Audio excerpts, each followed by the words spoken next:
Il vient de se passer quelque chose d'assez étrange. Nous sommes dans un hôtel à côté du Mobile World Congress et on s'était inscrit à une discrète conférence, une conférence du constructeur chinois qui s'appelle Doogee. Certains d'entre vous doivent connaître ce constructeur chinois qui ne commercialise aucun produit en France. On trouve essentiellement ses produits en Chine. Et ce constructeur chinois présentait un appareil qui s'appelle le Doogee 5. Doogee 5, il est intéressant. Il a un joli écran OLED borderless avec un capteur d'empreinte digitale sous l'écran.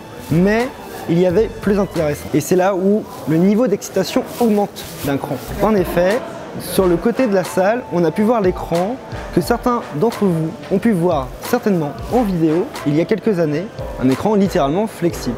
C'est le même que celui de Samsung, l'écran de Samsung Display. Doogee travaille avec Samsung Display et donc se procure directement ces écrans là-bas. Et donc là, ils ont pu avoir un écran flexible. C'est celui qui équipera un futur smartphone flexible de la part de Doogee. Donc c'est un écran AMOLED en définition QHD. Et a priori, c'est le même écran qui équipera le Samsung Galaxy 10. Il est fort probable donc que l'écran que vous avez en face de vous soit l'écran qui équipe le potentiel Samsung Galaxy 10 qui n'a jamais été annoncé par Samsung mais qui a toujours été présent, très présent dans la plupart des rumeurs à force d'avoir des petites fuites d'infos, quelques brevets publiés de la part de Samsung. C'est un téléphone qu'on devrait attendre d'ici la fin d'année 2018-2019. Et donc voilà, c'est plutôt impressionnant de voir ce fameux écran flexible. On peut le tordre dans tous les sens.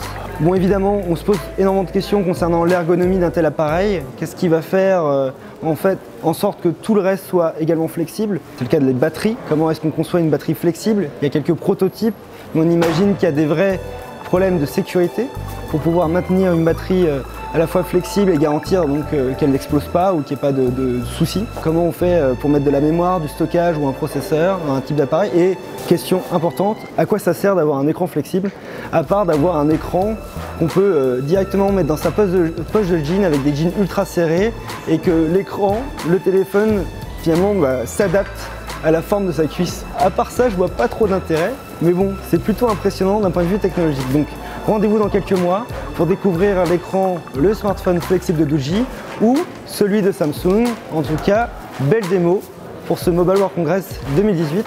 À très vite, abonnez-vous, on vous aime tous, au revoir.